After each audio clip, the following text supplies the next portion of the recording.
स्तम्भे घटयतो हिरण्यकशिपो कर्णौ समाचूर्णयन्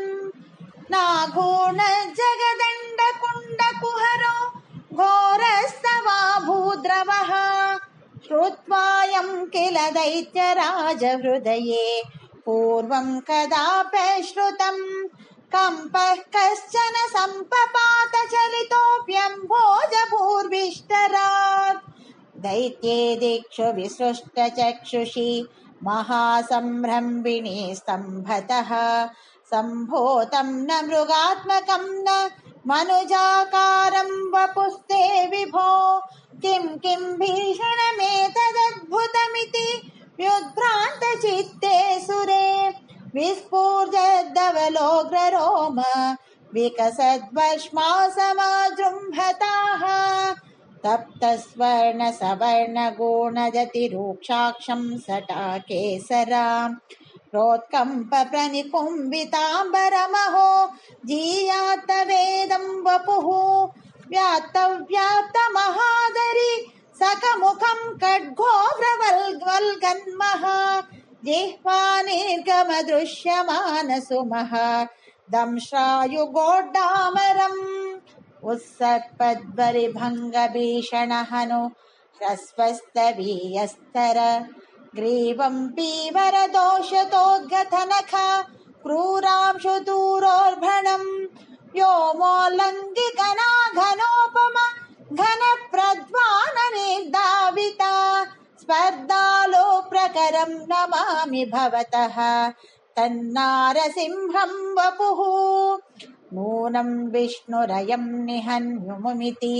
भ्राम्यद्गदाभीषणं दैत्येन्द्रं समुपाद्रवन्तमधृता दोर्भ्यां पृतुभ्याममुं वीरो निर्गरितोत खड्गपनके गृह्णन् विचित्रश्रमान् व्यावृण्णन् पुनरापपात भुवनग्रासोद्यतं स्वामहो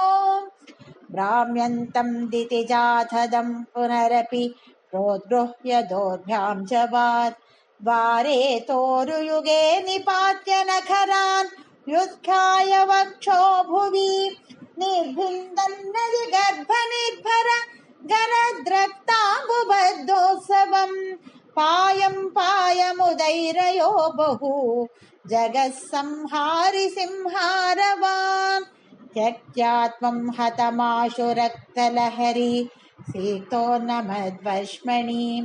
प्रत्योत्पत्य समस्तदैत्यपटलीं चाकाध्यमाने त्वयि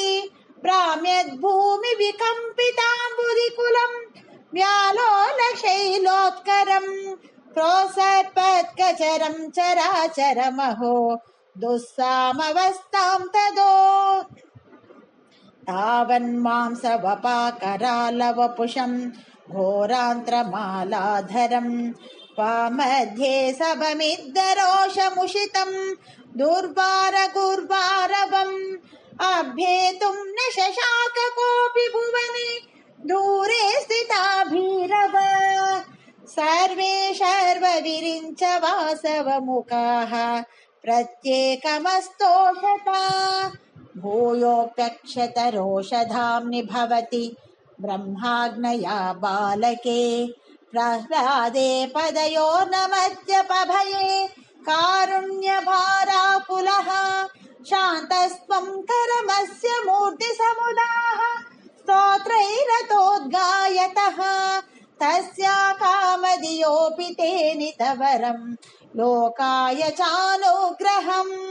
एवं नाटितरौद्रचेष्टित विभो श्रीतापनीयाभिध श्रुत्यन्तस्फुटगीत सर्वमहिमन् अत्यन्तशुद्धात्कृते तत्तादृङ्निखिलोत्तरं पुनरहो कस्मां परो लङ्घयेत् प्रह्लाद प्रिय हे मरुत्पुरपते सर्वामयात् पाहि माम् नमो नारसिंह नमो नारसिंह।